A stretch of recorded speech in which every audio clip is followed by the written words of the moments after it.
Hello, this is Greg House from Green Gregs. I bring you a special guest tonight, General Ken Chrosniak, coming back to our show here once again. I've had Ken on many times. Ken is a wonderful individual. He is a brigadier general. He started out as an enlisted man in the Army. He served 38 years. He's been to Vietnam, Bosnia, Kuwait, and Iraq. He worked his way up. In fact, one of his distinctions is he was one of the oldest officers in Iraq at 60 years old, uh, as a lieutenant. I mean, as a colonel before he made brigadier general. So this man has come up the hard way. He's been a volunteer firefighter in addition to all that. But how I got to know Ken was Ken is a big champion for securing our power grid. In fact, he's director at organization EMP. Help me out, Ken. What's your organization called? EMP. Impact America. EMP Act America. All right. So he started that, and Ken is a real champion for getting our grid hardened. But he's a general. He understands. He's been to all kind of campaigns and countries. He understands what's going down. But he's a man that's worked his way up from the bottom. So he's made out of the salt of the earth. So my friends, I give you Ken Chrosniak. Ken, tell me something. Tell me about just how bad do you think the military threats are facing America today, or the world? It's worldwide. We're all facing this right now. What do you think? Put it in perspective. Well, like I had told you before, being a history major in college with just bachelor, master's, whatever, we've never been in such a miserable, horrible position as we are now. I mean, it was undeniably horrible during the Revolutionary War. It was extremely devastating in the Civil War. World War I, World War II, they were devastating also. This is the most devastating time this country has ever is going through right now. As we've discussed, those of you, the listeners and the watchers, I remember watching the Ed Sullivan show years ago, and there was a guy up there on a unicycle. That was a gee whiz thing then, just watching that in black and white, of course, 1950s. And he had a plates up there with a stick underneath it, and he's got one in his mouth. And that's how we are right now, trying to balance all of those plates. And, with Israel, Ukraine, North Korea, Russia, Iran, Pakistan, other nations that don't have our best welfare at heart. They want to kill us. And when a country like Iran says they want to kill you, that means they're at war with you. And are we ready to? At one time, I remember we could fight two Mercs, two major regional confrontations, and one lower intensity confrontation. We can't do that now. We certainly can't do that now with the military we have. There's wonderful soldiers, sailor, airmen, Marines, merchant mariners out there right now, and they're wonderful. But not only are we being affected more and more by not only externally, I should say, by equipment. Let's just say we don't have enough artillery rounds right now to handle a major regional conflict, and we managed to expend them in Ukraine, and of course we're doing it in Israel, which we should.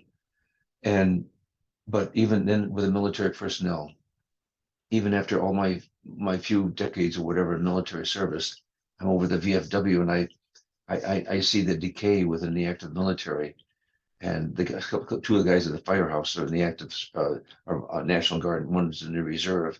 And I see the CRT and DEI decaying the unity, the combat capability of that unit, of mistrust among their officers and their battle buddies, and that shouldn't be, especially dividing along racial lines, which the Democratic Party is very, very good at. But yes, we're living in a much more dangerous time right now than I believe we've ever been in. And that's part. I think everyone on all the viewerships probably have a pretty good idea what I'm talking about, because I get a little bit too excited about this, because we've been making out pretty well in Ukraine, because we haven't lost, at least reportedly. We have boots on the ground there. but we haven't lost any American blood of the treasure of our country, our men and women, and the treasure of the youth of our beautiful homeland. But in Israel, we may have to do that because it's just we can't let Israel fall. But other than that, like okay, Taiwan, the fight over Taiwan, I don't want to see my American military, lose their lives over microchips. I don't want to see that. I don't think we'll fare well in China, fighting China, because not that we can probably do it relatively well militarily, but we're going to lose thousands of sailors, airmen, Marines for microchips. And it's not going to turn out well. We've got several thousand miles between mainland US, maybe about 4,500 miles from Hawaii, and they're only what, 90 to 100 miles away from communist China's shores. It takes a fool to think that it's all about logistics, because the difference between a click and a bang is logistics, and it's not going to turn out well. They'll target Okinawa, they'll target Guam, they'll target Japan, they'll target South Korea, they'll target Australia, and they'll do well with their hypersonic weapons. Ken, that reminds me of the old adage that amateurs talk about strategy and professional soldiers talk about logistics. Yes. I know. I was quartermaster officer at one time too, along with a few other branches. And one was I was a nuclear field artillery unit and 8-inch howitzer unit. And it takes logistics to deliver that 260-pound artillery round to your cannon. And okay. But I think I'm glad you brought that up. I've used that very same sentence. Very, very, very well. Well, that was Eisenhower's claim to fame, was being a logistician.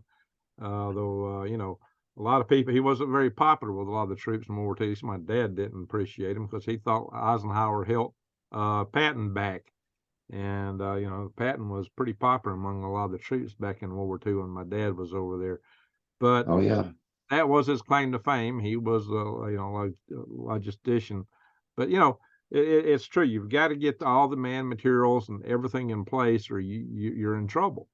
And I've actually myself served a quartermaster corps and signal corps. I've been in both. So wonderful, good, thank you. Well, thank you for all you've done. You've done way more in the military than me by a long shot. No, from enlisted to general. Holy. The bad thing about being in that long, you lose. I got maybe 2 more lives left of my 9, so I gotta be real careful now. No kidding. Well, maybe. How many you put 38 years in the full time as and you've had some reserve time too, I take it. So well, I was regular Army for a few years, then I got back from Vietnam, and I was in the Army Reserve, then I went to the National Guard, then I went back on active duty again. Wow. For a lot, quite a few more years. So anyway, I understand at least 3 of the 10 compos that I've been in, and I find out the political expertise of all of them, that sometimes it gets ugly. Yes. Well, so China has got 6 ships in the East Mediterranean Sea right now. I mean, with all this stuff going down, why I know that you're not privy as I'm not. It's a mystery to a large degree, but that really strikes me as being a little frightening. Why in the world would China have 6 ships in the East Mediterranean Sea right now? It seems to me they're trying to get involved in this war. I don't know. Hamas. They've supported Hamas somewhat. They've supported Hezbollah somewhat. Oh yes, especially Iran. But why in the world would they want to have a dog in this hunt even? I'm not. You actually surprised me by telling me that right now, because I did not know that. I know they have ships in our own Caribbean just south of us. They're going to be establishing a base in communist Cuba, probably a nuclear missile base. So much for the Monroe Doctrine. And plus, I know that they're training along with Venezuelans, Iran, and Russian naval vessels in the Caribbean. But I did not know that they were in the Mediterranean. There's got to be a reason for that too, unless it's part of their Belt and Road strategy. It almost sounds biblical to me. It's like everybody's rushing to the Mid East right now. It's almost, Well, it is biblical. It yes. it is, and I don't want to turn a lot of your listeners off, your viewers off, but it is biblical. Um, it's and quite a bit so. That's why we need whole new leadership leading us. We need a wartime cabinet with a presidency. We don't need these clowns that are in there right now that are completely exposed. We have Iranian Revolutionary Guard soldiers crossing our southern border right now. They've been apprehended. I don't know where they sent them back to. There's Chinese troops. If you've been watching TV, you see some of the Chinese troops come. Some of the, I call them troops. They come in through Paraguay. They're railroaded up to railroad, and then they're bussed up to the border. And you look at them. No wives, no children. These are young, and they look like Russian Spetsnaz, with Chinese faces. But these are young, virile young men. And what are they doing here? No one leaves communist China without some type of visa or pass. You can't fly out. So they're being sanctioned, but they're claiming asylum and they're just coming across the border. And they're nefarious. They're going to be sleeper cells. They have contacts. Not only that, we don't. If I was a border patrol, you'd just say, this here, give them a sandwich, give them a phone, and let them come in, because we're not doing anything with them. And we have evil people coming in this country. And we talked about this at the beginning before we recorded this call. And I've seen evil when I committed Abu Ghraib prison or detention center. Detention center, whatever.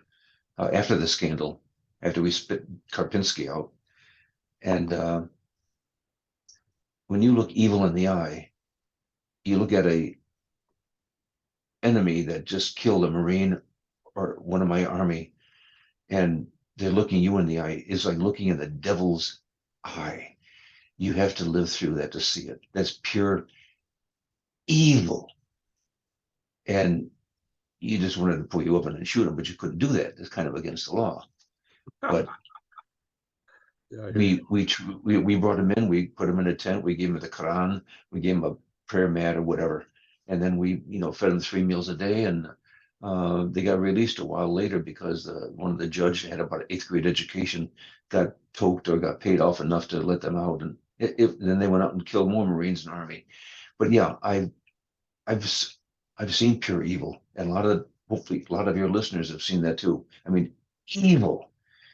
But we also have people in office right now that do not have the best welfare of our country, to be very, very, very nice to say about that. That they, and you can find them very, very easily because just follow the money. Well, I think that's how we wound up in the sad, sorry state we're in right now. Here we are with our economy on the teeter.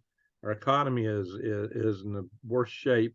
We're blowing money hand over fist, which is going to further wreck the economy and just accelerate it going down the tubes. And we're turning the whole world against us. The current administration, the head of it, he ran on the basis that he was going to improve the United States world standing. Somehow I think that has been somewhat less than absolutely successful. So we're But when facing. he took over, but because right now with Israel, we've got to back them, because we just can't not back them. The Ukraine, like I said, no American blood as yet. We have to remain, because they're the soft underbelly into NATO.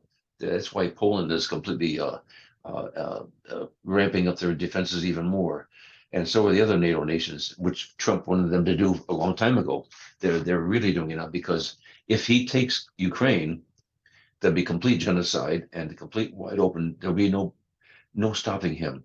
But it'll take a while for him to regenerate his geriatric military force. Russia is a very aging nation. Him calling up 300,000, he probably had to pull some people out of. Well, he didn't pull them out of medical school. That's for damn sure. He probably had to pull them out from all kinds of sources, office work, whatever.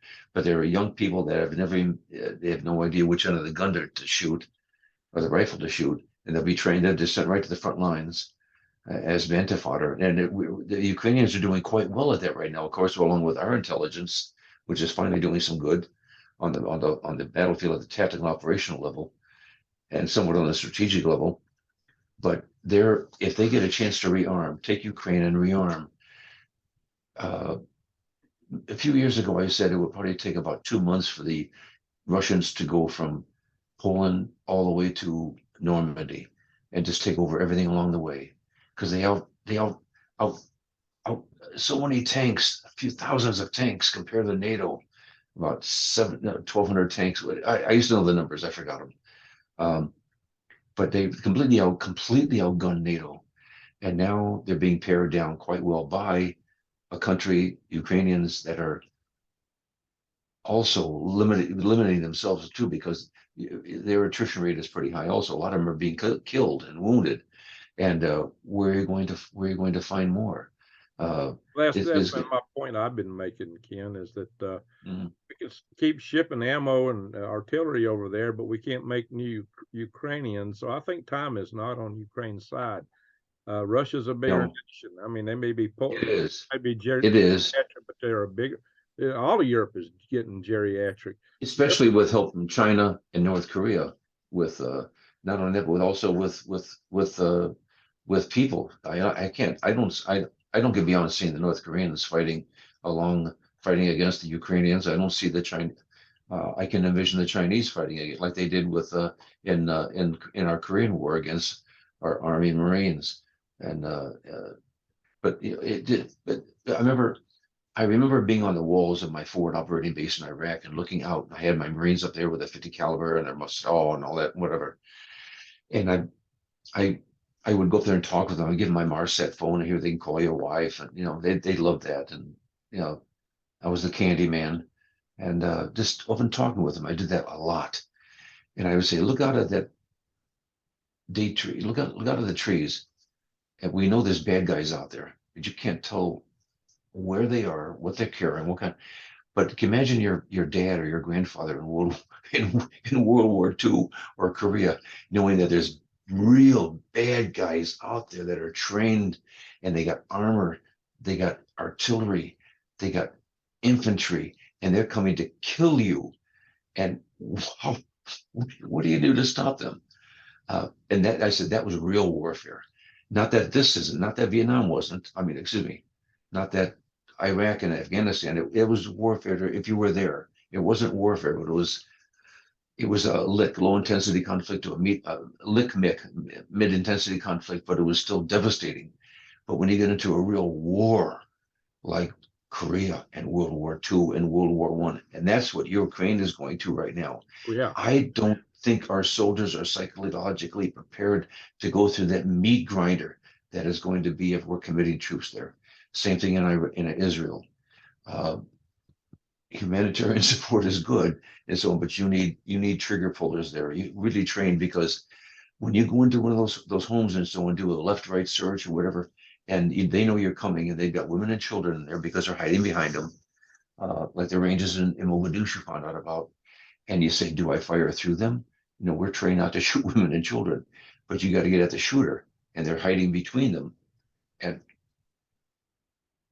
I'm talking too much, because it's going to really take a lot on the psyche of the soldier to go in there and just obliterate everything in that room. And we don't have that kind of psyche. Neither do the Israeli soldiers. They're good soldiers. They're not taught like that. They're not evil. Our culture, they're not pure evil like I was describing before. These people are pure evil to Hamas. That's why they hide behind women and children. But that will mess with your mind for the rest of your life. I mean, that's going to PSTD big time. It does. Yeah. You get that anyway. So something like that is just going to make it insanely severe. So, but North Korea, they're always a concern. They can reach Chicago, Washington. They have ICBMs right now that can reach us. Do they need a dedicated and very, very strict, a very, very exact targeting system, or coming in out of the atmosphere and going down? No, they just hit an EMP over the center part of Kansas all the way to any of the electric grids, and it'll take out the electric grid in a picosecond, which is what, a billionth of a second. It'll take it out. It depends on the line of sight. Some areas will survive somewhat, but everything will stop except your battery controlled, which is maybe 48 hours. Nuclear power plants, 48 hours. 7 days. How much fuel supply does a hospital have? 3 days. Most of them only have 3 days. Nuclear power plants have 7 days in hand. The refinery shut down, so you have no fuel. I mean, it's ugly, and the enemy knows that. It's in every single war plan in New York, in North Korea, Russia, Communist China, and Iran. It's in their plan to hit us with an EMP before they actually go to war with us. And when you do that, it affects military installations. It affects food, water, everything. I figure after 30 days, I have the slides from FEMA, from Chris Fugate, the former director of FEMA, showing that all communications are gone within 30 days. All except for ham radio operators. And they're only good while there's still water and power, water and fuel for their generators. If they have that, they can survive a little bit longer.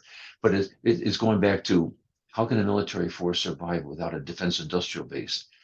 Because it used the old adage, I think it was Maslow, maybe you can correct me, but air, water, and food to keep us alive, right? Yeah, Now man, it's air. talking about the hierarchy of what you needed. And Yeah, now it's air. Now it's air and electricity. It's not water. It's you need power. You were at the very same conference. You were at the very same conference I was at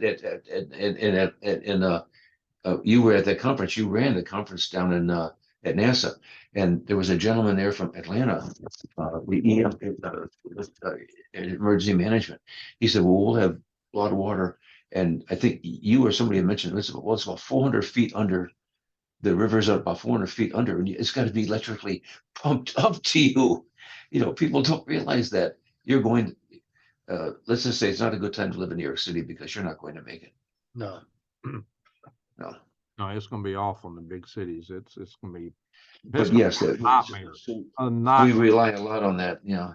So And, they don't even have to nuke us to wipe us out. That's what a lot of people don't realize. That I've done videos where I've described to people that an EMP is worse than a full-scale nuclear war, and most people get that. But when you really know what the full effects are and what the effects will be from the nuclear power plants later, it is frightening, and people just don't understand. Well, when I was with that artillery unit, I was a chemical officer, and I was doing downwind messages. I was still artillery also. I was doing, on the control, with the fire direction control center and all that, and running the guns.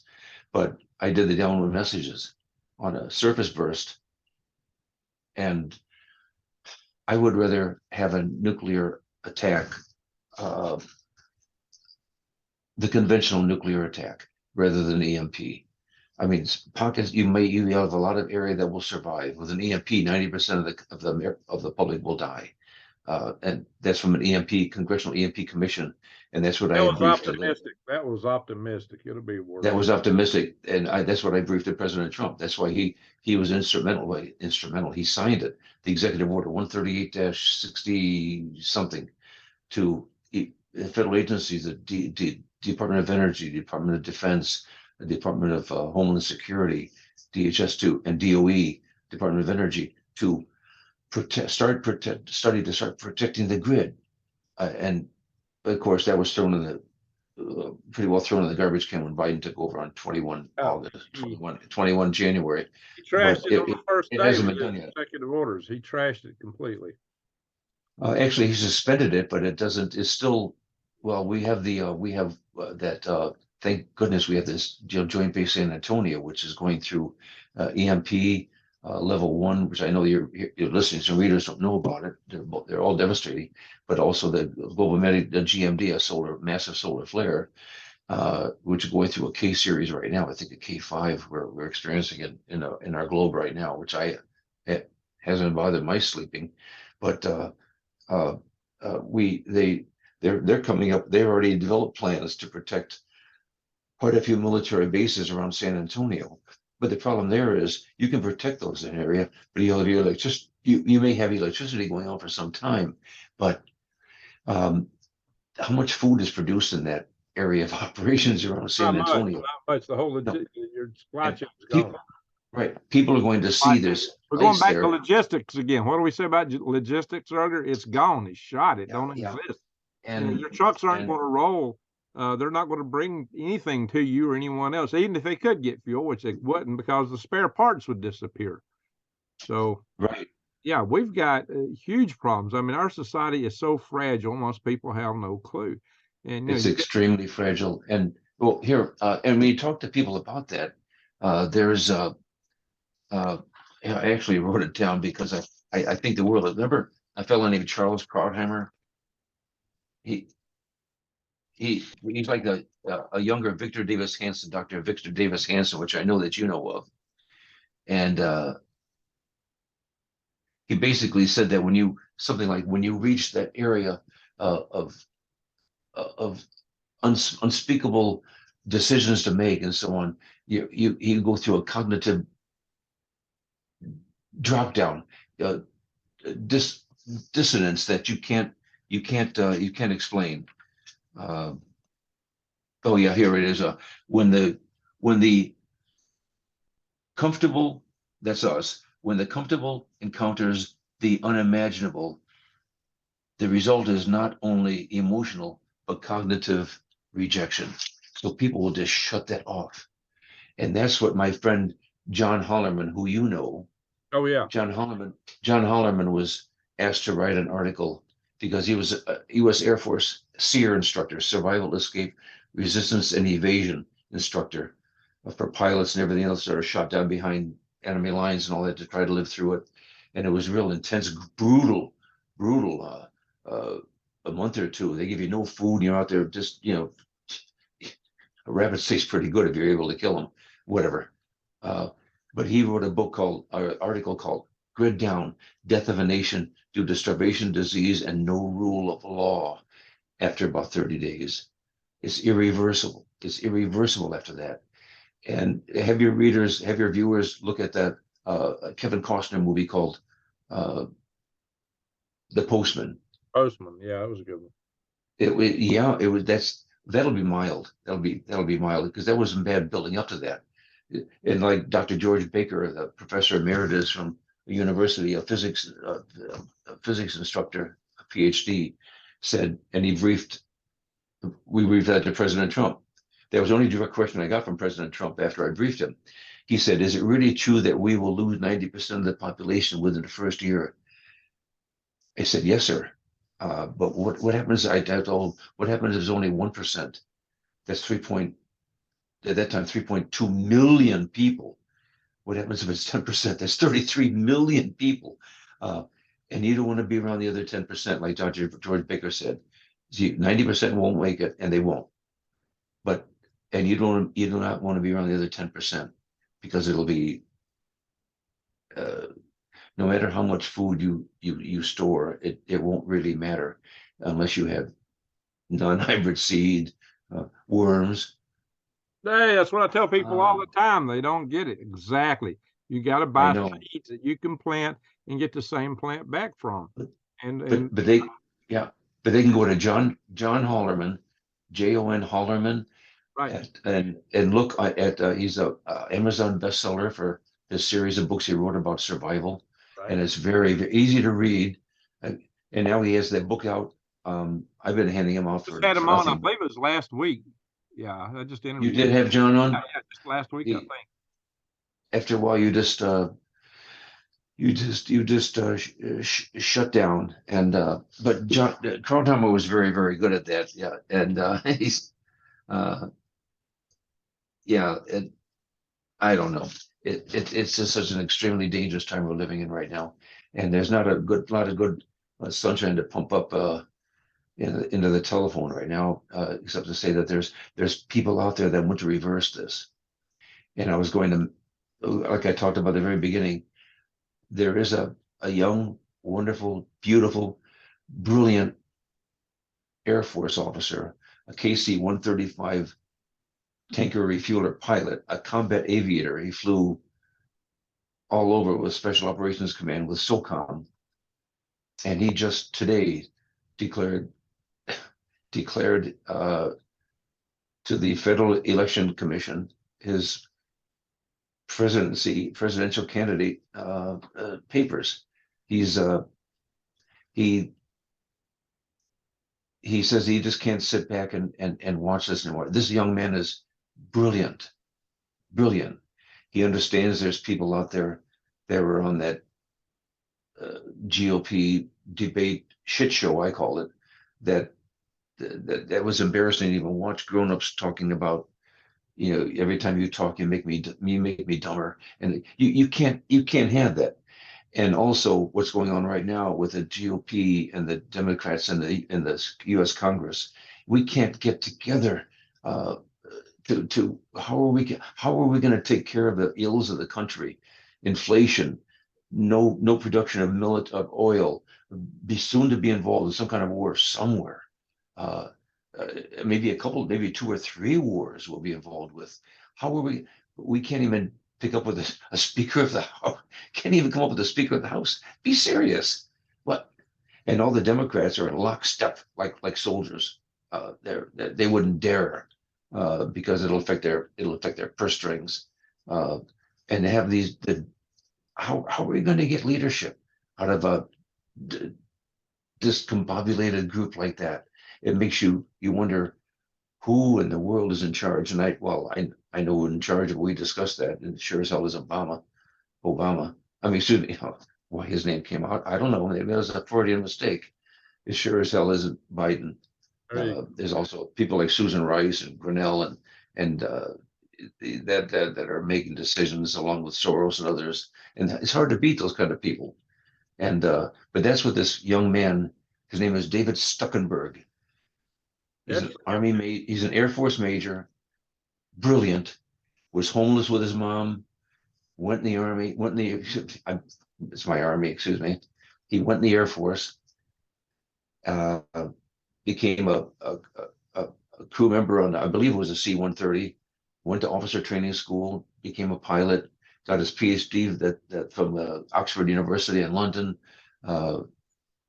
It could have been some stump jump college, West Virginia somewhere too. It didn't really matter, but he's a hard worker and he's brilliant. He served a sentence at the National Security Council. He saw the ugliness going on in DC. So he's at the strategic level, which we need. We don't have strategic leaders anymore. Milley was a farce. Milley and I were colonels together in Iraq on my forward operating base when I lost a Marine Corps company, and he brought in an infantry company in from the 10th Mountain Division. He was a good tactician and operational, but he didn't know what the hell he was doing as far as a strategist, as exampled by the 72-hour, he said the 72 Russians take over with the 72 hours, Kiev and the Ukraine. He also said that he's also responsible and held not accountable for the murderous debacle in Afghanistan. And he actually, I don't care what comes about this, but he actually, a couple days afterwards, I guess we hit with a painted target, we had a drone hit a truck that carried 1 or 2 old men and a bunch of little kids delivering water to the people trying to get out, of Kabul. And they killed all of them. So he said that he called that a righteous strike. And I've been in the Army for actually 37 and a half years. I made a mistake. I never heard the word righteous in the military. It's not a DOD approved term. But somebody, I know how to do that. Somebody painted that target. Somebody had to have a laser to paint that target that flew out of Creech or Nellis Air Force Base in Las Vegas. I know because I've been to both places. I know what Creech is, yeah. But somebody painted that target. Who the hell painted that target and said this is a legitimate military threat against our people at the, and already had 12 of our beautiful children of our country dead already. So we need strategic thinkers. And David Stuckenberg is a strategic thinker.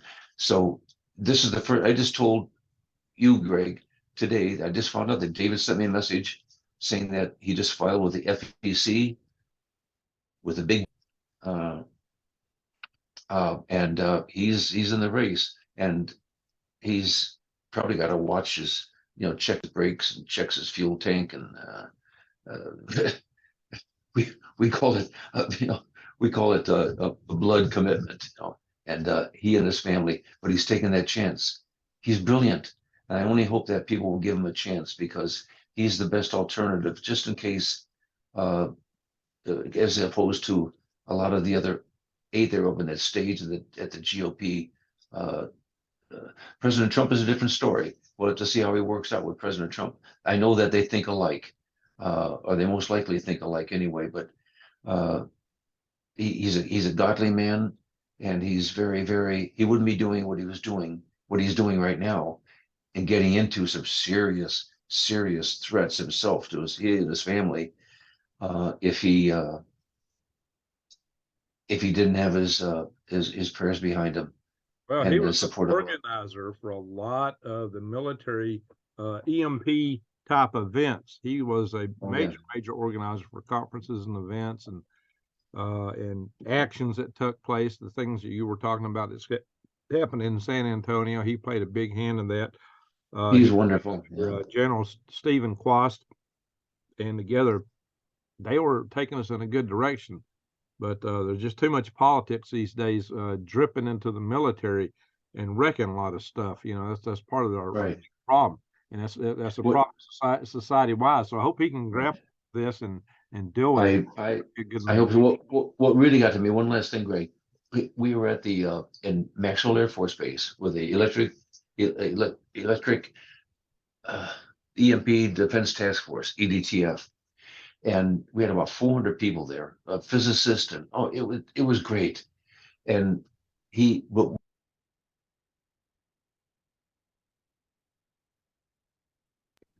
we lost Ken. Can you hear me okay though? I can hear you. We lost your picture. I touched something on the screen. There you go. You're back with me. We had, because of his time at the White House and with the with the National Security Council, the what is it?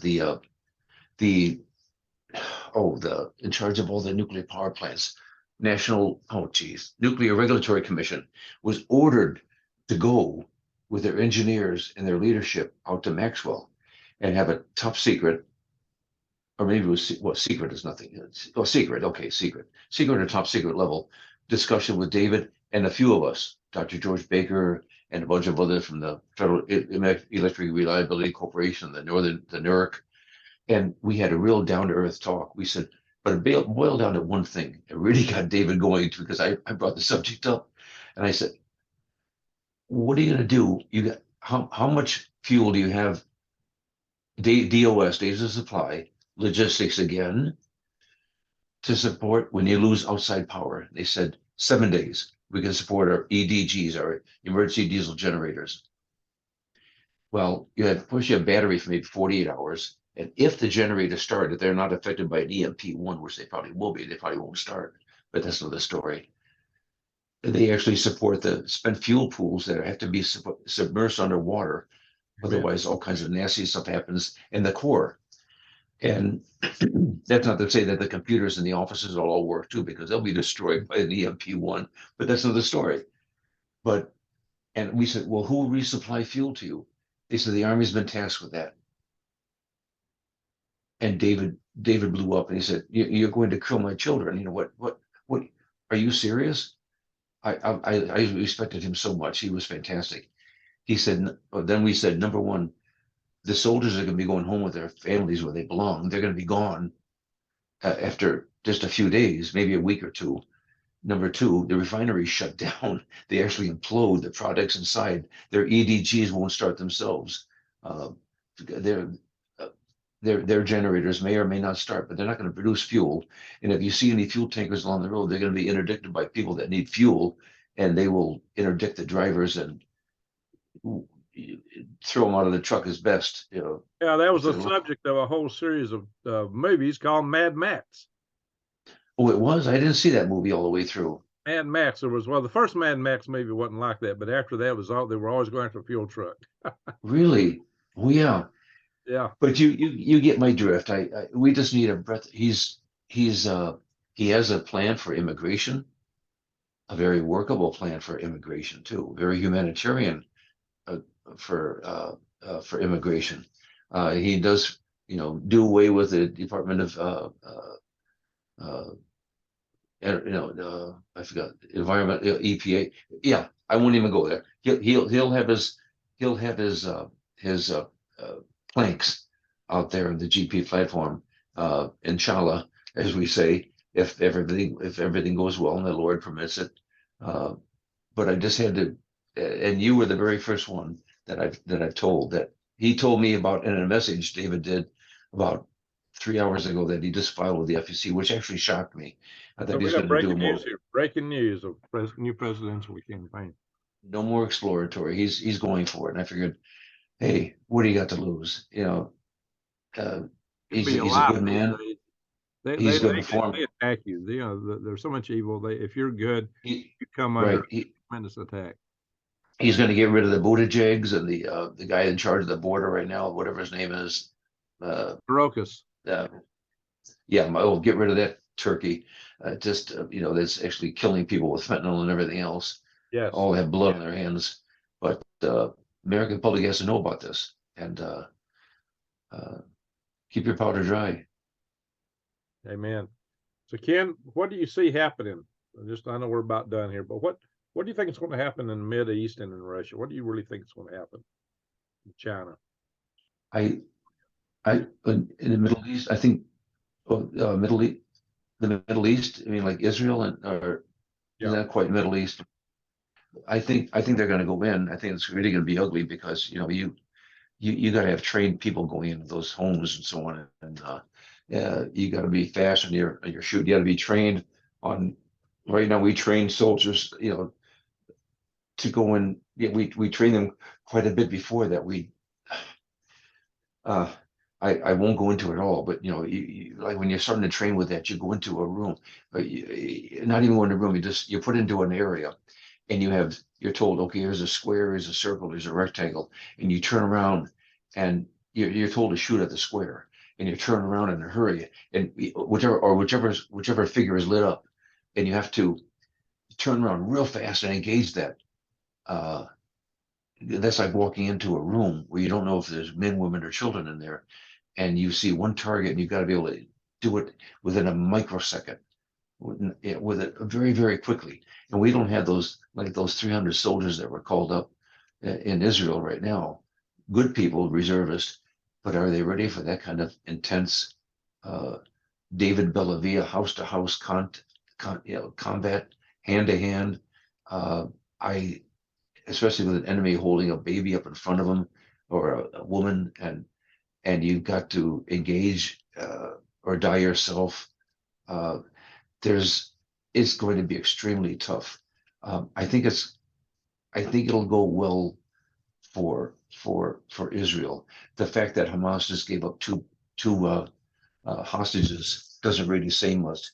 I think Iran told them to throw a bone to just to incite more people back here in Columbia University and Minnesota and Harvard and all that, to make them say, "Oh, why are you going in now? They already gave up two. They only have 198 more to go." Um, and that mother and daughter were probably, they were probably accosted also, which I won't go into. They're lucky to be. They're one of the lucky ones. Um, I figure they sent out the two grandmothers that they caught, but they didn't. Um, uh, in China, I think they're aiming for 2049, the 100-year anniversary of communist China. I think we still have time there. I think they're gonna, just drain us, and eventually we'll become more complacent. They'll establish more islands and airfields.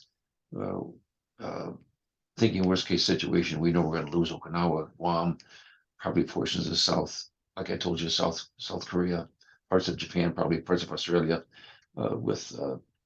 And look at Russia. Russia hasn't exercised its nuclear. They have a lot of tactical nuclear weapons, like I had.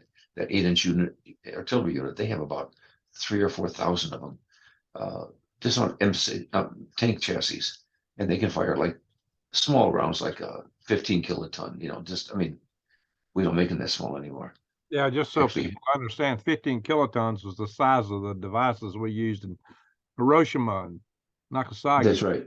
Yeah, So it was we think of 18. that as a theater nuclear tactical nuclear weapon, but they're we already that's what's been used in war before, and it's very decisive. Oh yeah, well that was a near surface burst. I mean, they did, and but then people complained. They said, "Why could you do that to the Japanese?" Now there was it a race hatred of the Japanese race, the Oriental race and so on. Look what we did the firebombing at Dresden. Yeah. A, a lot more people were killed in the firebombing at Dresden, which was horrible. Oh yeah. I mean, those rounds went all the way down the basement and started fires. So many hundreds of thousands had died, and they were white. Just it, but how many lives is saved from our American military? Probably 100 and some thousand. Instead of going into Japan, that would have been ugly. Fighting. If my Yeah, that dad would had have went been. there, which he thought he was going to, I may not be here today. Yeah, So probably wouldn't. anyway, Yeah, so what I'm worried about, Ken, is the sleeper cells. If we get into it with, it's going to happen in Israel. They're going in, and Hamas is going to react. And if Hamas reacts, we're going to react to them.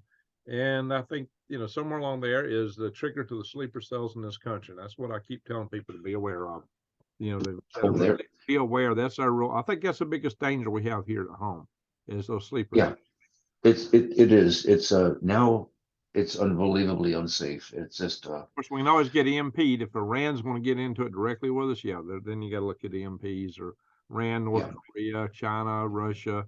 That EMP attack will be coming, and we'll be in severe trouble. So I tell all my friends on this channel to prep and pray, and I think that's yeah.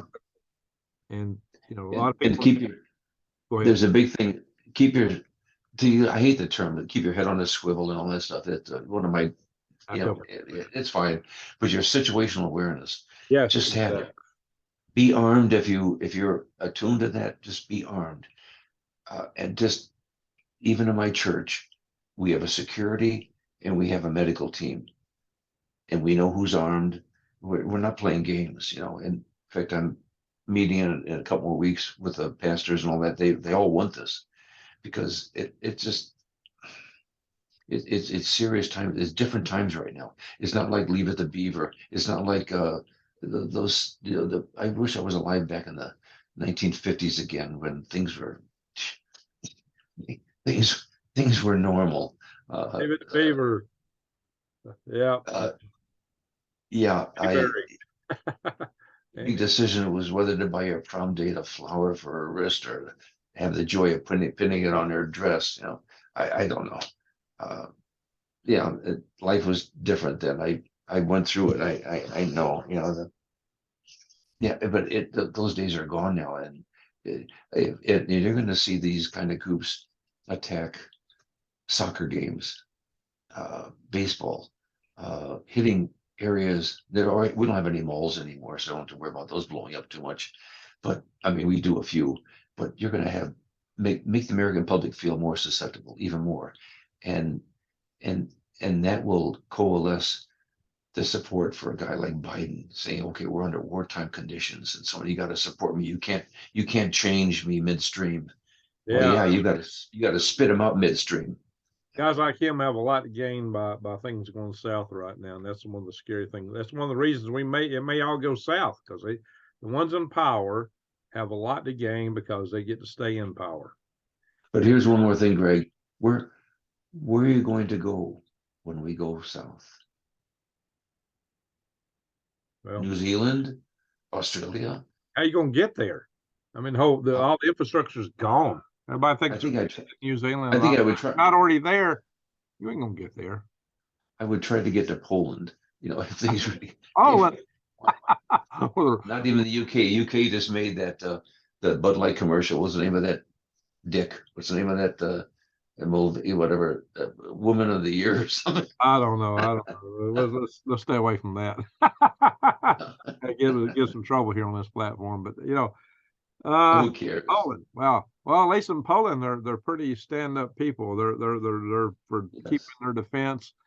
But Putin wants to pay him a visit real soon, but they will stand up to it. So I don't know. I got a place in Arizona, and it's not. Yeah, you got to get there.